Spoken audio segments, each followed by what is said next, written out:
Olá, boa tarde, boa segunda-feira. O NT Sul está no ar ao vivo, na hora do almoço, com as principais notícias do dia. Você assiste e participa com a gente, facebook.com/TV Cachoeira. Tempo chuvoso deve prosseguir até quinta-feira no Rio Grande do Sul. Chuva causa mais de R$1,5 milhão em perdas na lavoura de arroz de Cachoeira do Sul. E com a umidade dos últimos dias, unidades de saúde estão lotadas, especialmente por problemas respiratórios. Tem quem aposte na automedicação ou no velho chazinho da vovó. Afinal, qual é a receita para vencer a gripe? Governador Sartori vai ao Japão em busca de investimentos e de tecnologia para o Rio Grande do Sul. Polícia registra 62 ocorrências neste fim de semana em Cachoeira. Tem ainda o comentário de educação com Denise Belladonna e oportunidades de emprego. Seja muito bem-vindo, o NT Sul está no ar.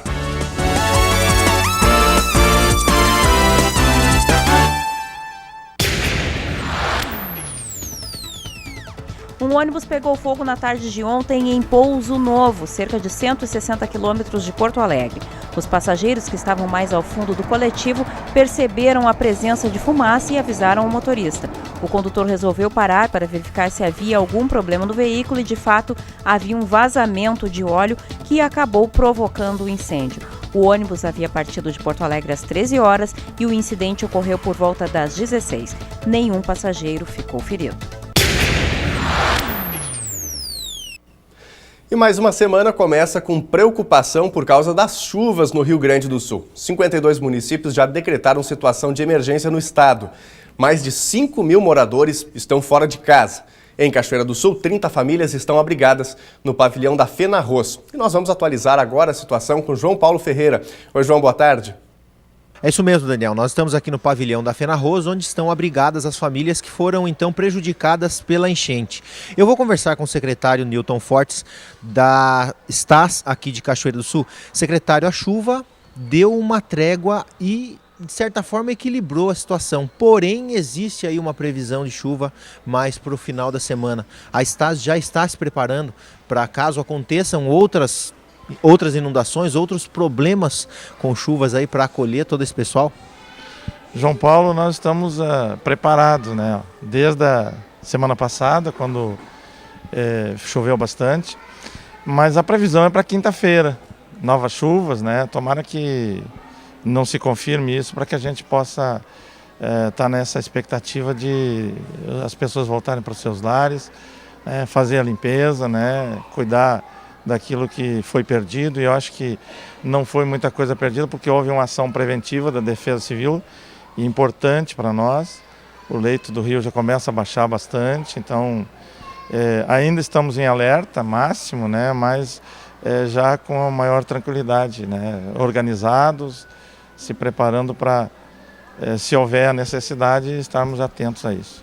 Você me dizia que existem alguns dados que estão sendo apurados, um levantamento sendo feito para saber com relação ao decreto de emergência, se seria o decreto 1 ou 2 o estado de emergência aqui da cidade. Exatamente, né? Está sendo tabulado esses dados, essas informações com o Júnior da Defesa Civil para que se tome a decisão. A decisão vai ser tomada o decreto de emergência, mas só não sabe qual é o grau, se é 1 ou 2, né? Isso que está sendo visto agora. O panorama aqui do pavilhão, das pessoas que estão abrigadas aqui na Fenarroz, como é que está esse equilíbrio aqui hoje? Bem tranquilo. Ontem nós passamos o sábado aqui, nós passamos o domingo aqui também pela manhã, à tarde.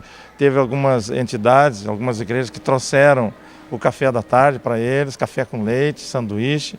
Mais tarde, outra igreja trouxe a alimentação da noite, né, bem tranquilo, uma paz aqui reinando, na expectativa, né, de que termine tudo isso e nós possamos voltar normalmente a trabalhar, cuidar das nossas atividades. Diminuiu o número de famílias, aumentou? Como é que está hoje as pessoas que estão alojadas aqui na Fenarroz? Permanece o mesmo número, né, 71 adultos, 107 crianças, né, teve uma família que veio, que deixou os móveis dele aqui, mas foi pescar, não voltou até aqui, então continua as 30 famílias, né, aqui e com o cuidado da STAS. Graças a Deus nós estamos tendo esse trabalho bem claro, bem definido, a comando do Júnior, né, da Coordenação de Defesa Civil.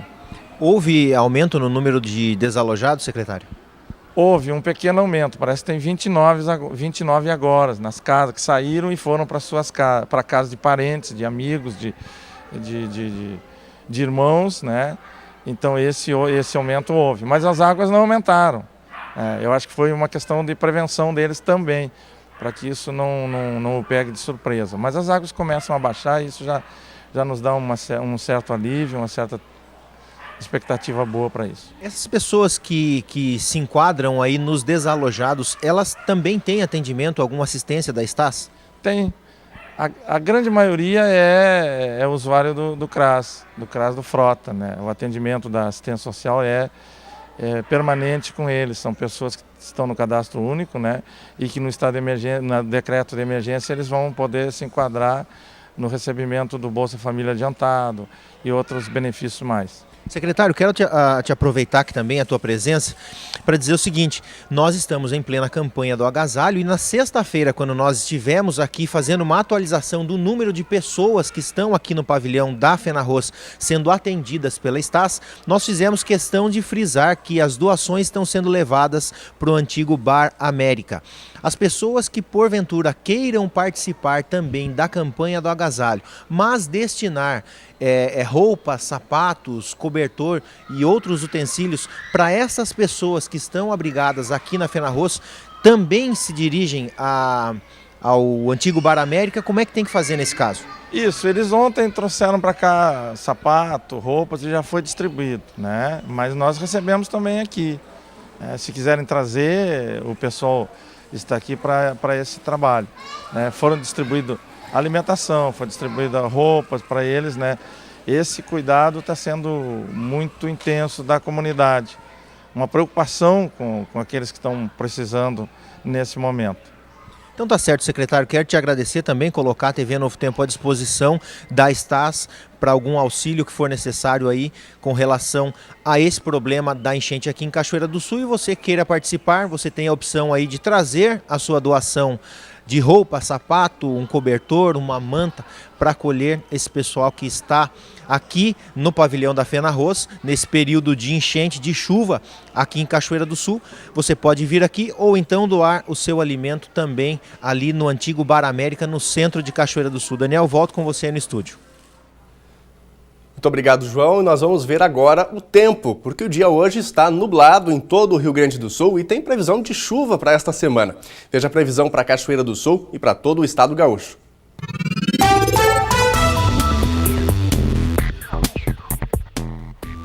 Em Cachoeira do Sul, a segunda-feira poderá ter sol, mas o dia deve ser nublado e com muitas nuvens. Noite também com muitas nuvens. Não chove.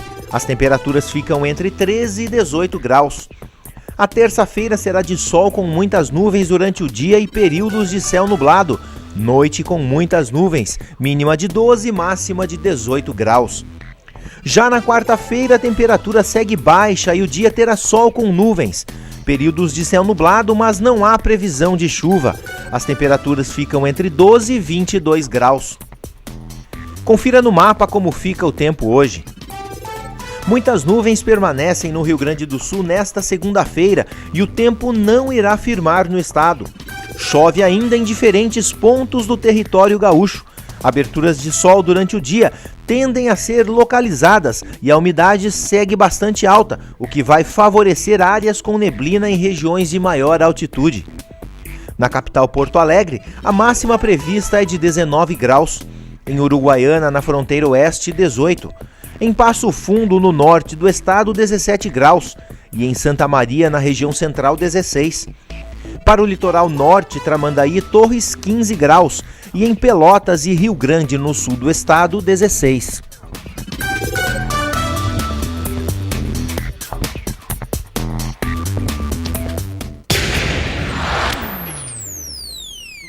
O secretário estadual de Segurança Pública, César Schirmer, anunciou na sexta-feira, durante a cerimônia de nomeação dos 223 novos policiais civis, que tão logo a Assembleia Legislativa vote os projetos da Segurança Estadual, o governador José Ivo Sartori deverá chamar o maior concurso para a segurança pública já feito no Rio Grande do Sul. Schirmer destacou que todo o banco de concursados de todas as instituições da segurança pública do Rio Grande do Sul já foi chamado, exigindo, portanto, a realização de um novo processo seletivo. Agora 12:10 pelo horário de Brasília, e aqui no NT Sul você interage com a gente, assiste o programa ao vivo, tanto no canal aberto em mais de 200 cidades, quanto pela internet, facebook.com/TV Cachoeira, e faz o telejornal NT Sul junto com a gente. Obrigado a você que já mandou o seu recadinho nesta tarde de segunda-feira, enquanto você almoça aí e nos assiste, participa com a gente. A Claudete, também Edgar Schultz-Schreffel, muito obrigado pela participação. Como sempre, diz eles aqui, estamos ligados à nossa querida TV Cachoeira. Abraços, muito obrigado pela participação, viu, Claudete, também o Edgar. O Aguinaldo Henriques também com a gente, desejando uma ótima tarde. Obrigado, Aguinaldo, tudo de bom para você. E você de casa pode aproveitar, fazer aí a sua sugestão de pauta ou de alguma reportagem que você queira ver aqui no NT Sul, bem como fazer o seu comentário sobre os conteúdos que estão no ar. Agora 12:11, depois do intervalo aqui no NT Sul, chuva causa mais de R$1,5 milhão em prejuízos, às lavouras de arroz de Cachoeira do Sul. E com a umidade dos últimos dias, as unidades de saúde estão cheias em Cachoeira do Sul, especialmente por problemas respiratórios. Mas tem quem ainda aposte na automedicação ou no velho chazinho da vovó. Afinal, qual é a receita para vencer a gripe? E ainda, governador Sartori vai ao Japão em busca de investimentos e de tecnologia para o Rio Grande do Sul. O NT Sul volta já.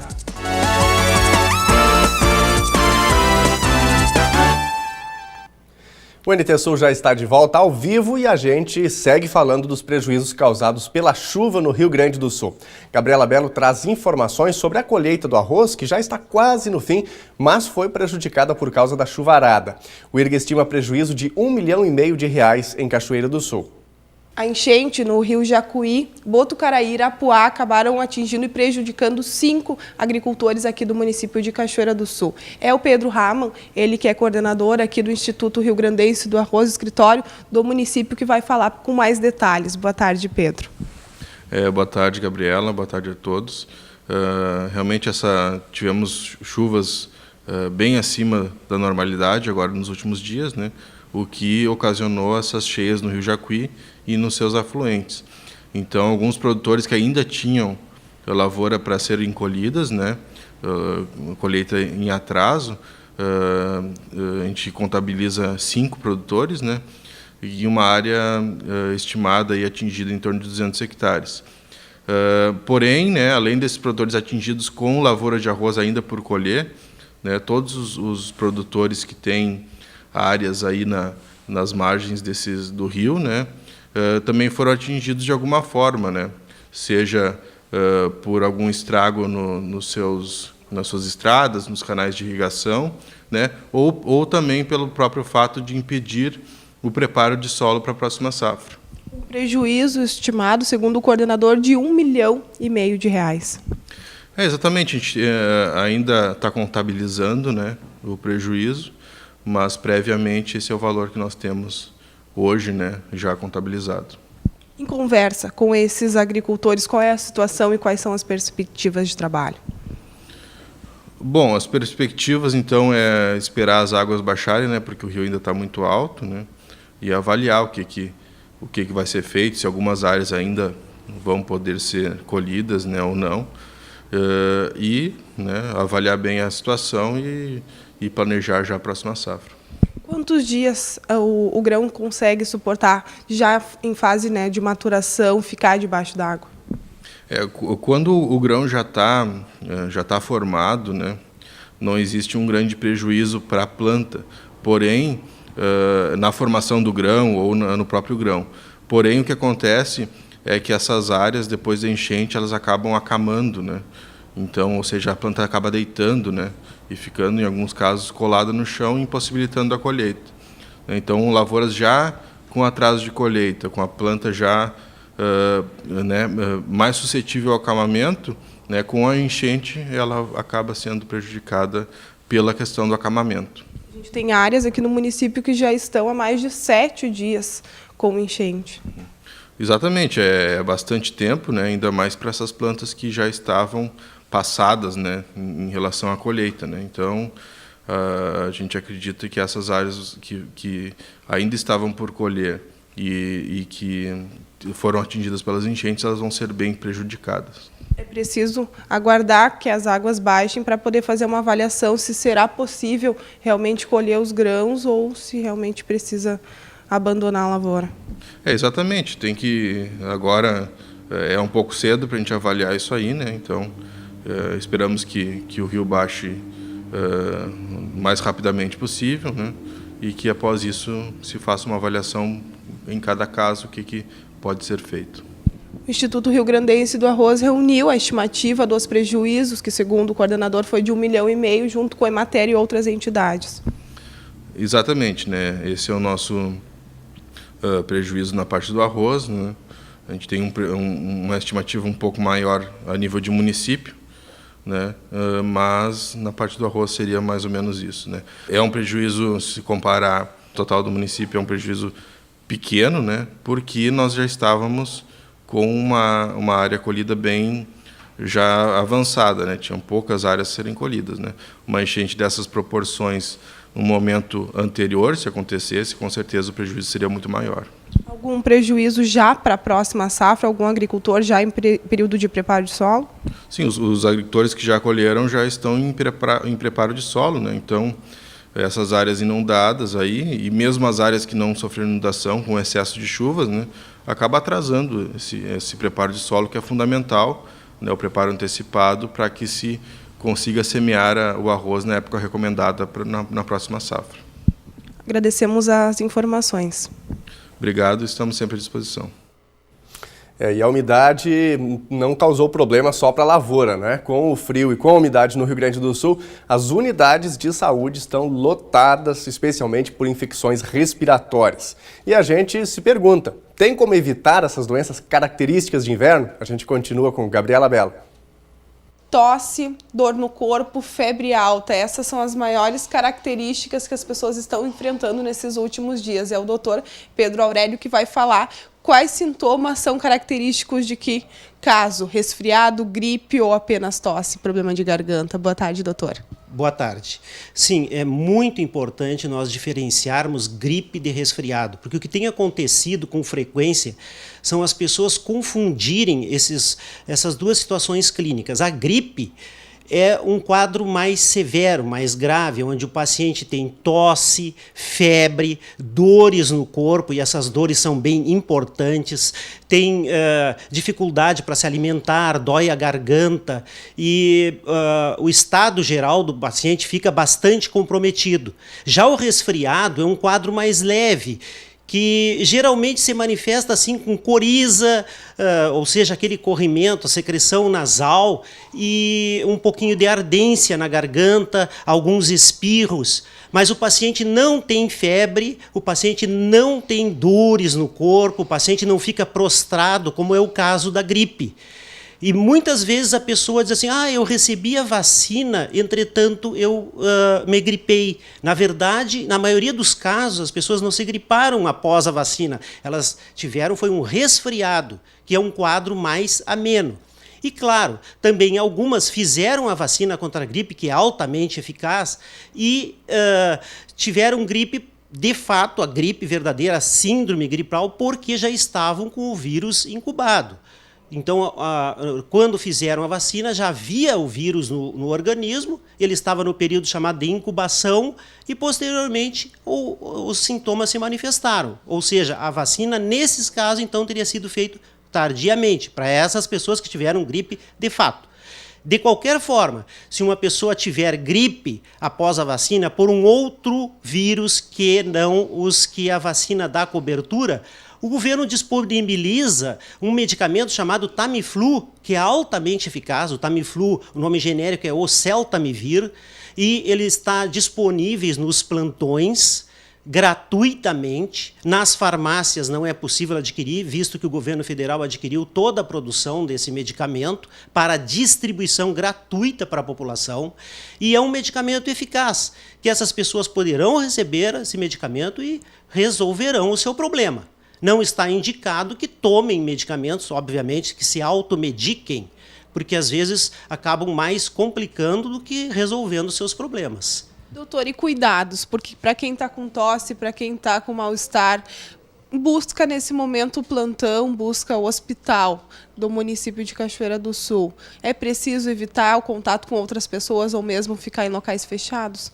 Sim, algumas medidas são importantes para a pessoa evitar as gripes ou resfriado, porque nessa época aqui, principalmente no nosso estado, que faz frio e umidade, as pessoas devem manter-se assim bem agasalhadas, com uma boa nutrição, né? Alimentar-se regularmente, evitar a exposição com um pouco agasalho a ambientes de frio e umidade, obviamente, evitar ambientes fechados, mal arejados, principalmente se houver no ambiente a presença de fumaça, como por exemplo fogão a lenha, que não é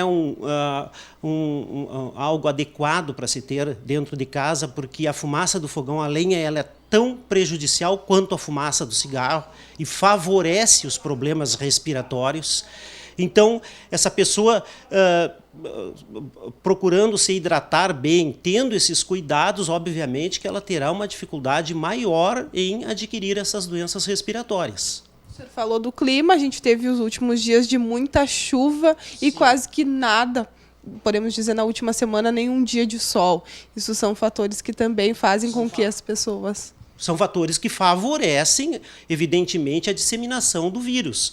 E principalmente porque as pessoas ficam em ambientes fechados e o contato umas com as outras ele aumenta, seja pelas gotículas respiratórias ou pelas mãos, que a maior parte do contágio é feito pelas mãos, daí vem aquela necessidade para evitar o contágio de lavar as mãos, passar um álcool gel, de preferência, porque aí realmente nós teremos uma higiene perfeita das mãos com álcool gel.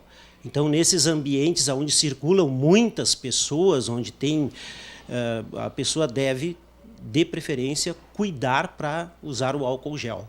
No caso da gripe, o senhor falou sobre o medicamento, mas a gente falou também do resfriado e da tosse. Automedicação, nunca, mas a gente sabe que muitas pessoas ainda buscam os xaropes nas farmácias. Sim, é importante ressaltar que a gripe só tem um medicamento que está comprovado cientificamente que funciona e que é distribuído gratuitamente pelo governo federal. Esse medicamento chama-se Tamiflu, que é o único medicamento comprovadamente eficaz contra a gripe. O resto são só sintomáticos. O resto dos medicamentos é somente para aliviar os sintomas. Nos outros casos, é sempre uma boa alimentação e hidratação. Sim, e mais sempre as medidas gerais, que é uma boa alimentação, repouso quando necessário e uma boa hidratação. Muito obrigada pelas informações, doutor. Pois não, estamos à disposição para os esclarecimentos que forem necessários a respeito do tema. É verdade, né? Chegou o clima mais friozinho e a umidade também, e há um surto aí na cidade de resfriado, gripe, enfim, infecções respiratórias, incluindo o apresentador do NT Sul, Darcy Visan, também, que se recupera em breve, retorna aqui. Bom, mas apesar do apelo contrário, há quem ainda prefira se medicar por conta própria. Só que a cada 3 horas, uma pessoa é vítima de intoxicação por medicamentos no Brasil. No Rio Grande do Sul, a emergência do Centro de Informação Toxicológica atendeu no ano passado mais de 22 mil casos de exposição a agentes tóxicos, 30% deles decorrentes do consumo de remédios. A automedicação é uma cultura no país e até pode proporcionar alívio ou melhorar sintomas de algumas doenças. Mas atenção, os riscos podem ser maiores do que você imagina. Entre 2002 e 2012, 86 gaúchos morreram devido à intoxicação por remédios.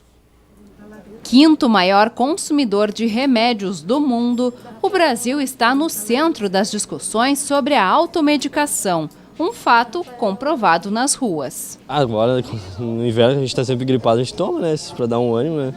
Procuro não fazer isso. Sempre seguir a orientação do médico quando necessário, né? Normalmente só dor de cabeça, coisas básicas.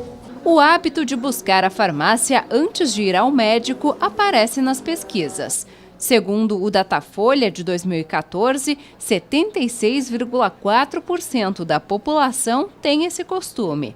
Além disso, 32% aumenta a dosagem para acelerar a cura.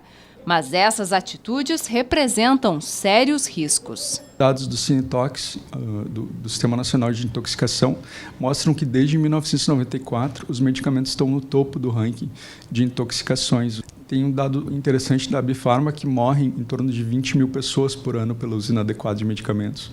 Então, desde reações adversas, intoxicação é um risco importante, e outros transtornos que podem, outras comorbidades que podem ocorrer devido ao uso inadequado de medicamentos. Os remédios de tarja preta são aqueles em que a receita é retida no estabelecimento e os de vermelha exigem a apresentação dela sem a retenção. Os antibióticos, por exemplo, passaram a ser controlados, pois o uso indiscriminado levou à criação de superbactérias resistentes ao medicamento. Apenas transtornos menores podem ser resolvidos sem a orientação médica, mas sempre com a ajuda do farmacêutico. Os antigripais, medicamentos que ficam fora, ficam no alcance do cliente, eu acredito que não tenha problema nenhum. Agora, os antibióticos e medicamentos controlados têm que ter o acompanhamento médico, a indicação médica, porque são medicamentos que, se não tem o médico junto, pode causar uma dependência e o uso errado.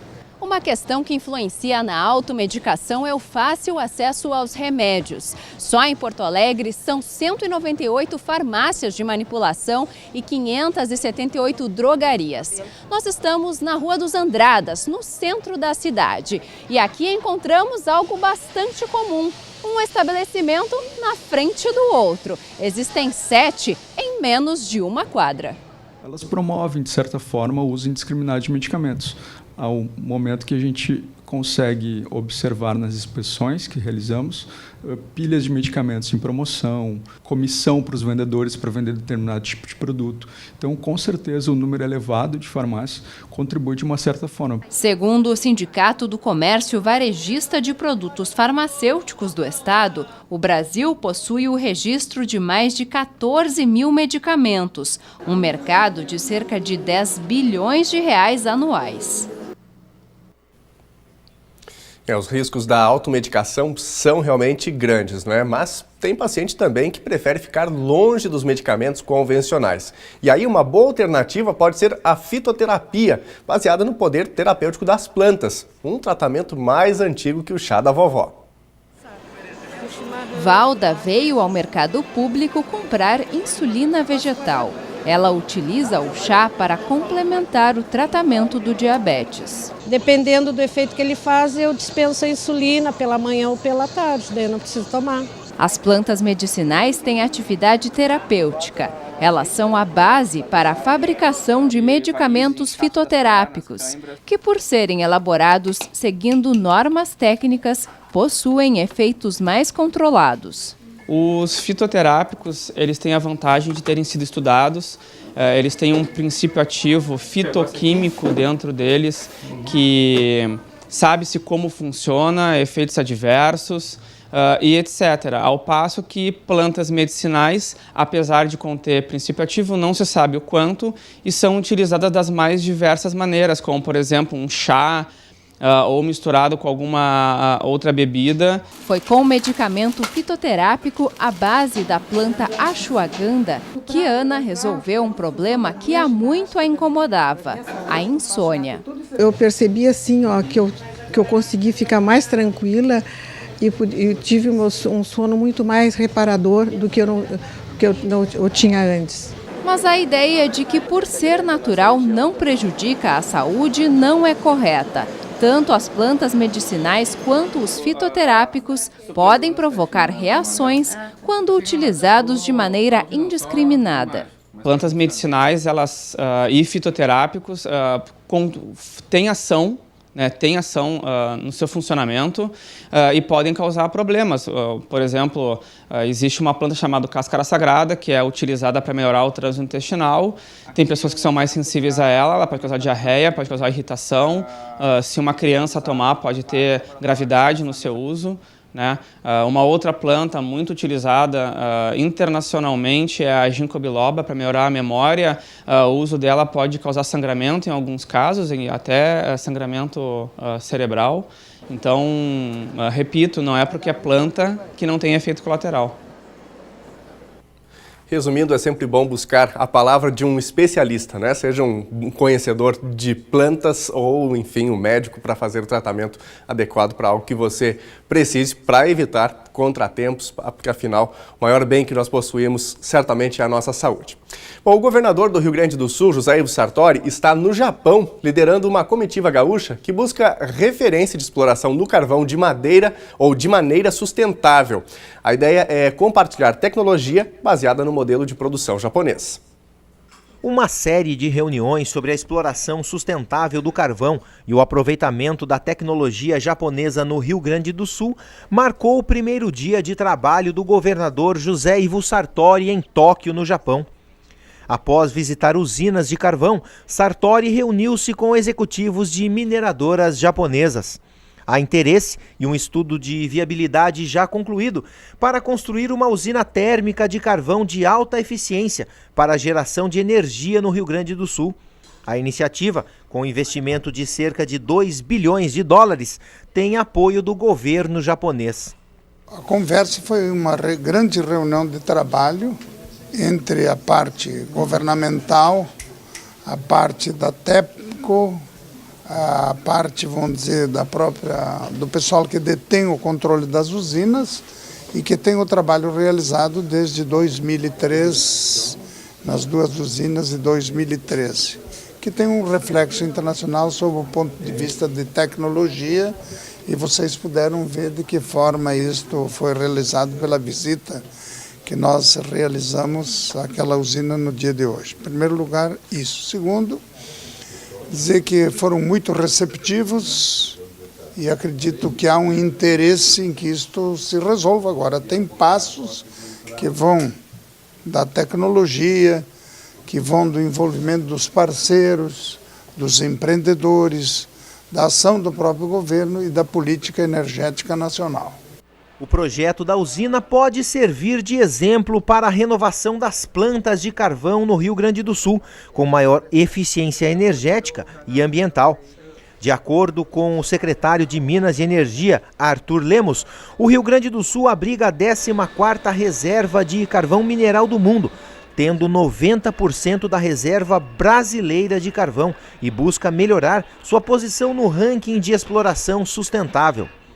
O Plano Energético Estadual, lançado pelo governo Sartori, tem como principal objetivo o aproveitamento da tecnologia japonesa na exploração do carvão no Rio Grande do Sul.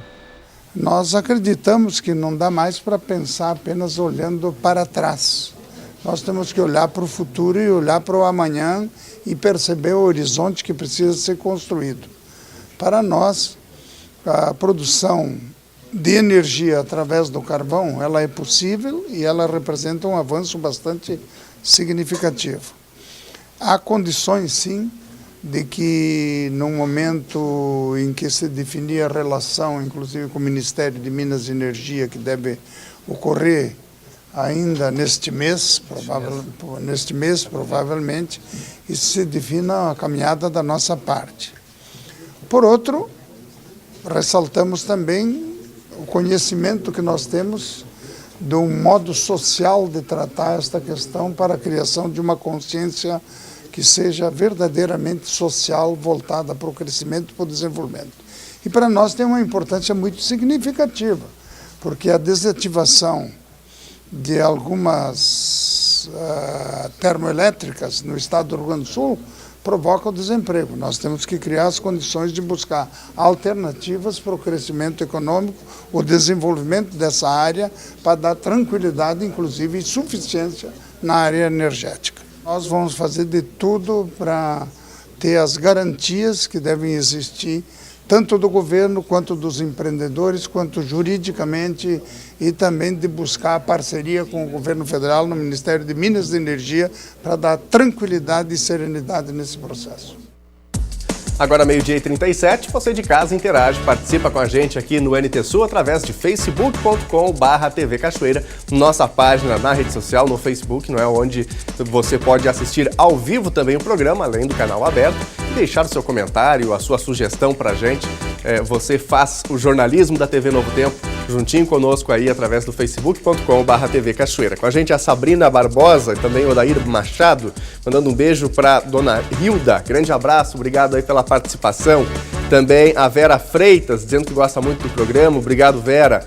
Uma ótima tarde para você. A Marta Silveira da Silva, a Mara Correia também mandando o seu recadinho por aqui. Muito obrigado pela participação. Bom, em instantes aqui no NT Sul, polícia registra 62 ocorrências neste fim de semana aqui em Cachoeira do Sul. E a Prefeitura da cidade tem 13 milhões de reais em caixa para aplicação em saúde, ação social e saúde. Só que o uso do dinheiro depende da aprovação de um projeto na Câmara de Vereadores. E aí surge o problema, a gente vai contar. Tem ainda oportunidades de emprego e o comentário de educação com Denise Belador. O NT Sul volta já.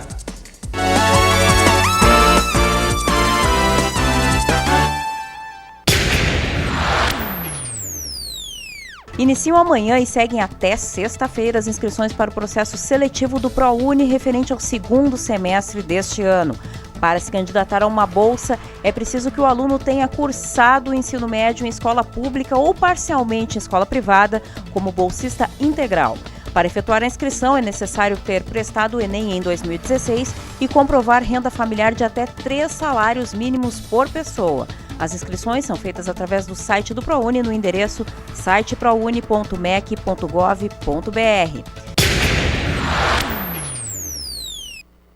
A polícia de Cachoeira do Sul registrou 62 ocorrências neste fim de semana.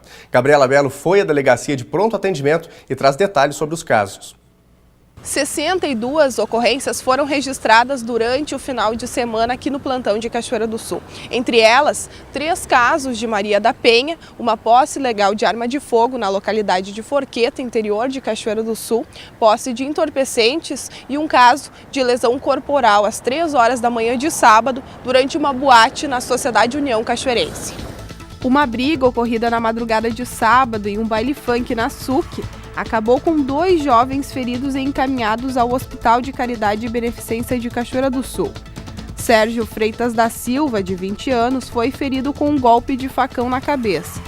O outro envolvido na pancadaria é um jovem de 16 anos, ferido com uma facada nas costas. A Polícia Civil deverá abrir inquérito para investigar a briga. Na tarde de sexta-feira, uma mulher foi presa na zona central de Cachoeira do Sul com 35 pedras de crack, 7 buchas de cocaína e R$206. Angelita Sampaio da Rosa, de 27 anos, foi presa em casa, onde a polícia localizou um complexo sistema de videomonitoramento, que servia para detectar a presença de policiais no local. Angelita foi presa em flagrante e recolhida ao Presídio Estadual de Cachoeira do Sul. E a gente confere agora oportunidades de emprego para Cachoeira do Sul através da agência FGTAS Cine. Confira agora as vagas que a agência FGTAS Cine de Cachoeira do Sul disponibiliza. Técnico em enfermagem, 1 vaga. 2 vagas para serralheiro. Costureira, 1 vaga. 1 vaga para repositor de mercado. Atendente de padaria, 1 vaga. Estas vagas estão disponíveis na agência FGTAS Cine de Cachoeira do Sul, que está localizada na rua Major Ouriques, número 1552, no centro. Outras informações você pode obter pelo telefone, código de área 51 3723 5414, ou em nossa página no Facebook, facebook.com/TV Cachoeira. A titular da Secretaria Municipal da Fazenda de Cachoeira do Sul, Viviane Dias, se reuniu com os vereadores na sexta-feira para detalhar a origem do superávit de 13 milhões de reais, que depende de aprovação dos parlamentares através de um projeto de lei para ser utilizado pela Prefeitura. Os recursos oriundos do governo federal chegaram ao final do ano passado e com destino certo. é que se trata de verba carimbada, com aplicação determinada em projetos nas secretarias de Saúde, Educação, Trabalho e Ação Social. O projeto de suplementação já tramita na Câmara. João Paulo traz os detalhes. Na última sexta-feira, a secretária da Fazenda de Cachoeira do Sul teve uma reunião na Câmara com os vereadores para explicar, pormenorizar, um valor de 13 milhões de reais, que é um superávit com relação ao exercício do ano de 2016. Para a gente esclarecer um pouco mais essa situação, eu vou conversar com a Rosana Vargas dos Santos, ela que é diretora aqui da Secretaria da Fazenda, e também com a Rosângela Vargas, que é contadora aqui do município. Rosângela, para que quem está assistindo o NT Sul nesse momento entenda de onde vem e para onde vão esses valores, como é que é feita essa suplementação do orçamento de 2016 para o ano de 2017? Esse saldo financeiro é um saldo financeiro, né, do exercício de 2016, que é apurado pelo exercício de 2016, após o encerramento das contas contábeis do município, e suplementado, né, para o saldo remanescente de 2016 e que é suplementado no ano seguinte, ou seja, é o saldo financeiro, aquilo que sobra nas contas, repassado para o ano seguinte. Então, nós temos o orçamento de 2017 e esse saldo financeiro é aquilo que sobrou nas contas em 2016. Além do saldo de 2017 nas contas, né, nas respectivas contas, com as suas fontes de recurso, a gente suplementa, através de um crédito suplementar especial ou não, esse saldo que sobrou. Ou seja, é a disponibilidade que não foi usada pelas secretarias até o dia 31/12. Então, se acrescenta ele ao saldo, ao orçamento de 2017, criando-se novo elemento de despesa, se ele for um crédito especial ou não. Então, é aquele saldo remanescente de 2016 que pode ser acrescido no saldo de 2017. E é aprovado, a gente já se coloca todo ele e se passa para o Legislativo para que seja aprovado através de um projeto de lei. Vou perguntar para a Rosana, por que a necessidade do Legislativo ter que aprovar para que esses valores possam ser usados, né, no ano de 2017? Sim, é que qualquer projeto de lei ele deve ser aprovado pelo Legislativo. E para ocorrer essa suplementação, toda e qualquer suplementação deve passar pela Câmara, independente de ser em virada de exercício ou durante o exercício financeiro, né? Sempre as suplementações, projetos de lei, passa pela aprovação do Legislativo. Rosângela, fala-se, devido à questão vereadores, prefeitura, que a não aprovação pode ser uma possibilidade dos vereadores em detrimento à prefeitura não estar viabilizando a questão das emendas impositivas. Qual a informação que vocês têm da conversa que houve com os vereadores na sexta-feira? Se há uma sinalização dos vereadores para que eles possam entender toda essa questão e aprovar esse recurso de quase 13 milhões?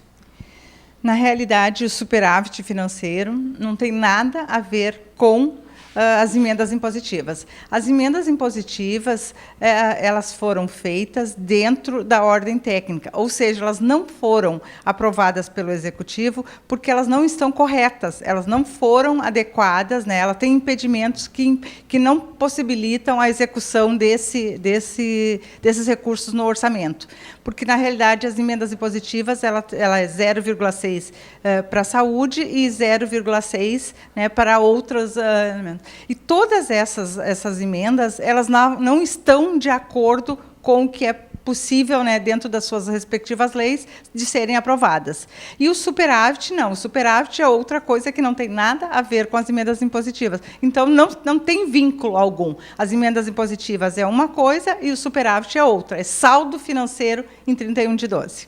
Os vereadores, eles entenderam essa situação e sinalizaram que devem aprovar esse projeto? Eu espero que sim. A gente esteve na Câmara, né, conversou com os vereadores, fez uma reunião, demonstrou a eles o que é o superávit, para que eles entendessem, né, porque depende também deles dessa aprovação. Se nós não tivermos essas dotações nas suas respectivas contas para a saúde, para a educação, para a assistência social, vai ser difícil, né? Além do que nós temos em orçamento, de usar. Nós teremos que usar mais, nós teremos que disponibilizar mais recurso livre, que são os recursos do nosso município, né? De impostos do nosso município, quando nós temos os recursos que já estão, né? Que já são próprios daquelas respectivas contas, que podem ser usados. Então, recursos que nós iremos devolver para a União, para o Estado, que não serão usados, enquanto nós teremos que usar os nossos recursos de disponibilidade financeira, que são os recursos livres. Caso os vereadores acabem não aprovando isso aí, o município perde esses recursos? Exatamente, porque são recursos vinculados que já estão disponíveis na conta no final do ano de 2016, que poderiam ser utilizados em ações, na educação, na Secretaria de Trabalho e Ação Social. Então, é uma questão orçamentária. Precisa ter essa suplementação, esse superávit, para que possa ser executado, para que possa ser empenhado, onde vai ser utilizado para pagamento ou de empresas, ou mesmo que ocorra uma devolução de saldos, precisa ter no orçamento esse saldo para que a gente possa empenhar para o Tesouro da União, o Tesouro do Estado. O secretário municipal de governo de Cachoeira do Sul, Luciano Lara, informou que vai tentar negociar com os vereadores para que o projeto seja votado ainda na noite de hoje, quando acontece a sessão ordinária da Câmara de Vereadores de Cachoeira do Sul. A gente vai agora ao comentário de educação com Denise Belladonna. O tema de hoje é a força do hábito.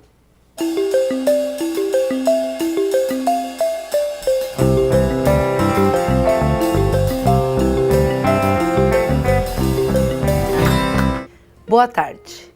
O recado de hoje tem tudo a ver com você e tem o objetivo de facilitar a tua vida para aquelas atitudes que gostarias de ter, mas naturalmente não as tem. Eu te digo que, como seres humanos, temos a tendência à formação de hábitos e isso pode ser aproveitado na aprendizagem. O psicólogo e filósofo norte-americano William James já escreveu em 1892 que toda a nossa vida, na medida em que tem forma definida, não é nada além de uma massa de hábitos. Outro autor, também norte-americano, chega a medir a nossa dependência dos hábitos.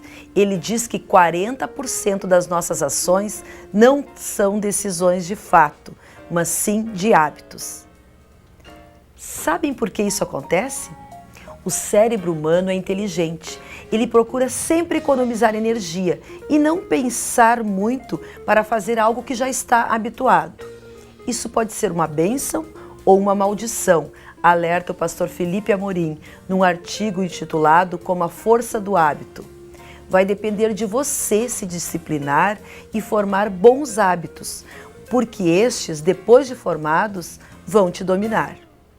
Algumas dicas simples poderão ajudar, mas é necessário estar disposto ou disposta a quebrar até alguns paradigmas para aprender de forma melhor.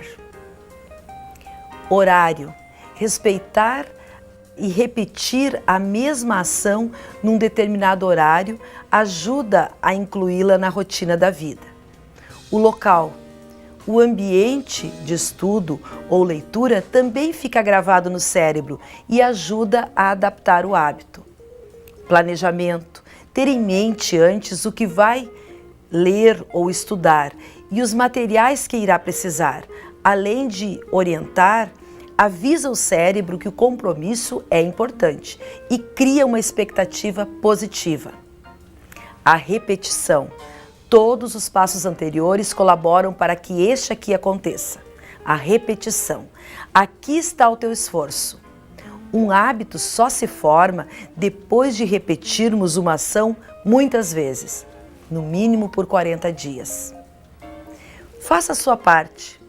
Além de estar relacionada a um sucesso acadêmico ou profissional, a formação de bons hábitos é uma coisa para a vida toda.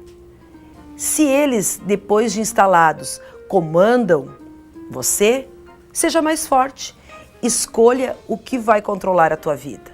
Formar bons hábitos, repetindo ações que te edificam em corpo e mente, é a dica de educação de hoje. Até o nosso próximo encontro.